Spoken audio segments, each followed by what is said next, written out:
ಎಲ್ಲರಿಗೂ ನಮಸ್ಕಾರ. ಇವಾಗ ತಾನೇ ನಮ್ಮ ಜಿಲ್ಲೆಯ ಹೆಮ್ಮೆಯ ಮಗ ಅಂತಲೇ ಹೇಳ್ಬೋದು, ಸನ್ಮಾನ್ಯ ಬಾಲಕೃಷ್ಣ ಅಣ್ಣನವರು ಇವಾಗ ತಾನೇ ಹೊಸದಾಗೆ ಸಚಿವ ಸ್ಥಾನವನ್ನು ತೆಗೆದುಕೊಂಡಿದ್ದಾರೆ. ಅವರಿಗೆ ಶುಭಾಶಯವನ್ನು ಕೋರುತ್ತಾ,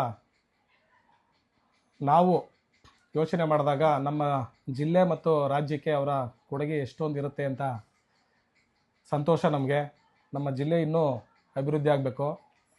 ಇವತ್ತಿನ ಪೇಪರ್ನ ನೋಡಿದಾಗ ಬಾಲಣ್ಣವರು ಒಂದು ಸ್ಟೇಟ್ಮೆಂಟ್ ಕೊಟ್ಟಿದ್ದಾರೆ. ಬೇಸರದ ಸಂಗತಿ ಏನಪ್ಪ ಅಂತ ಹೇಳಿದ್ರೆ, ಎಲ್ಲರೂ ಶಕ್ತಿ ಇರುವವರೇ, ಅಸಮಾಧಾನವನ್ನು ಸರಿಪಡಿಸುವ ಕೆಲಸವನ್ನು ಹೈಕಮಾಂಡ್ ಮತ್ತು ಮುಖ್ಯಮಂತ್ರಿಗಳು ಮಾಡುತ್ತಾರೆ. ಪಕ್ಷಕ್ಕೆ ಒಳ್ಳೆಯದಾದರೆ ನಾನು ಒಬ್ಬನೇ ಅಷ್ಟೇ ಅಲ್ಲ, 33 ಸಚಿವರು ತಮ್ಮ ಸ್ಥಾನ ತ್ಯಾಗಕ್ಕೆ ಸಿದ್ಧರಿರಬೇಕು. ಸಚಿವ ಸ್ಥಾನ ಕೊಟ್ಟಿರುವುದು CM ಮತ್ತು ಪಕ್ಷ. ಅವರು ಸೂಚಿಸಿದರೆ ತ್ಯಾಗ ಮಾಡಲೇಬೇಕು. HC ಬಾಲಕೃಷ್ಣ ಸಚಿವರು. ದಯಮಾಡಿ ಬಾಲಣ್ಣವ್ರ ಹತ್ರ ನಾವು ಕೈ ಮುಗಿದು ಕೇಳ್ಕೊಳ್ಳೋ ವಿಷಯ ಏನಪ್ಪ ಅಂತ ಹೇಳಿದ್ರೆ, ತ್ಯಾಗದ ಮಾತಾ ನೀವು ದಯವಿಟ್ಟು ಆಡಕ್ಕೆ ಹೋಗಬೇಡಿ. ಯಾಕೆ ಅಂತ ಹೇಳಿದ್ರೆ, ಸುಮಾರು ವರ್ಷಗಳ ನಂತರ ಕಾಂಗ್ರೆಸ್ ಪಕ್ಷ ರಾಮನಗರದಲ್ಲಿ ಅಧಿಕಾರಕ್ಕೆ ಬಂದಿದೆ. ಸಾಲದು ಅಂದಂತೆ ಈ ಜಿಲ್ಲೆಯ ಹೆಮ್ಮೆಯ ಗರಿಯಾದ ನಮ್ಮ DK ಸಾಹೇಬರು, ಇಕ್ಬಾಲ್ ಅಣ್ಣವರು ಮತ್ತು ನೀವು, ನಮ್ಮ ಚನ್ನಪಟ್ಟಣ ಯೋಗೀಶ್ವರ್ ಅವರು ಕಾಂಗ್ರೆಸ್ ಪಕ್ಷಕ್ಕೆ ಕಷ್ಟಪಟ್ಟು ಅಧಿಕಾರಕ್ಕೆ ಬಂದು ಇವತ್ತು ಜಿಲ್ಲೆನ ಅಭಿವೃದ್ಧಿ ಮಾಡಬೇಕು ಅಂತೇಳಿ ನೀವು ನಿಂತಿದ್ದೀರ.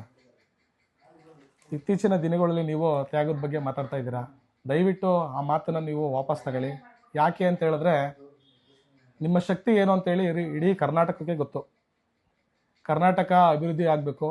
ಜೊತೆಗೆ ನಮ್ಮ ಬೆಂಗಳೂರು ದಕ್ಷಿಣ ಜಿಲ್ಲೆ, ನಮ್ಮ ರಾಮನಗರ ಇನ್ನೂ ಹೆಚ್ಚಿನ ರೀತಿಯಲ್ಲಿ ಅಭಿವೃದ್ಧಿ ಆಗಬೇಕು.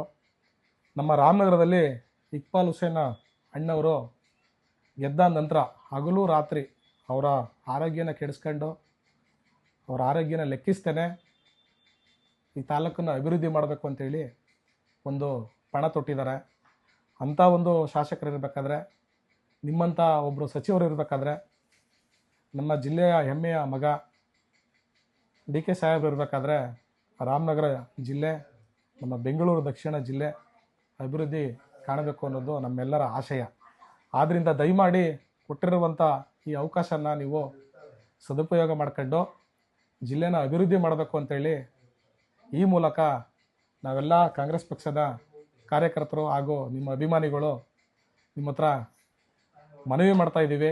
ಇನ್ನು ಮುಂದೆ ದಯವಿಟ್ಟು ತ್ಯಾಗದ ಬಗ್ಗೆ ಮಾತಾಡೋಕೆ ಹೋಗ್ಬೇಡಿ. ಇನ್ನೇನಿದ್ರೂ ಅಭಿವೃದ್ಧಿ ಮಾಡಬೇಕು ಅಂಥೇಳಿ ನೀವು ಅಭಿವೃದ್ಧಿ ಬಗ್ಗೆ ಮಾತ್ರ ಮಾತಾಡಬೇಕು. ಇವತ್ತು ನೀವು ಏನು ನಮ್ಮ ಬೆಂಗಳೂರು ದಕ್ಷಿಣ ಜಿಲ್ಲೆ ರಾಮನಗರ ಚನ್ನಪಟ್ಟಣ ತಾಲೂಕನ್ನ ಇವತ್ತು ಏನು ಬರ ಪರಿಹಾರ ಮತ್ತು ಬೆಳೆ ನಾಶ ಆಗಿದೆ, ಈ ಬರ ಅಧ್ಯಯನ ಮಾಡೋಕ್ಕೆ ಅಂತ ನೀವು ಇವತ್ತು ಹೊರಟಿದ್ದೀರಾ. ಅದು ನಿಮಗೆ ಒಳ್ಳೆಯದಾಗಲಿ. ಒಂದಷ್ಟು ರೈತರಿಗೆ ಮತ್ತು ಕಾರ್ಯಕರ್ತರಿಗೆ ಚೈತನ್ಯ ತುಂಬಲಿ ಅಂತೇಳಿ ಈ ಮೂಲಕ ನಾನು ನಿಮಗೆ ಶುಭ ಹಾರೈಸ್ತೀನಿ. ದಯಮಾಡಿ ಇನ್ನು ಮುಂದೆ ಯಾವತ್ತೂ ತ್ಯಾಗದ ಬಗ್ಗೆ ಮಾತಾಡೋಕೆ ಹೋಗಬೇಡಿ. ಕೊಟ್ಟಿರುವಂಥ ಸ್ಥಾನನ ನೀವು ಸದೃಢವಾಗಿ ಬಳಸ್ಕೊಂಡು ಈ ಜಿಲ್ಲೆನ ಅಭಿವೃದ್ಧಿ ಮಾಡಬೇಕು ಅಂತೇಳಿ ಈ ಮೂಲಕ ನಾವು ಕೇಳ್ಕೊಳ್ತಾ ಇದ್ದೀವಿ. ನಮಸ್ಕಾರ.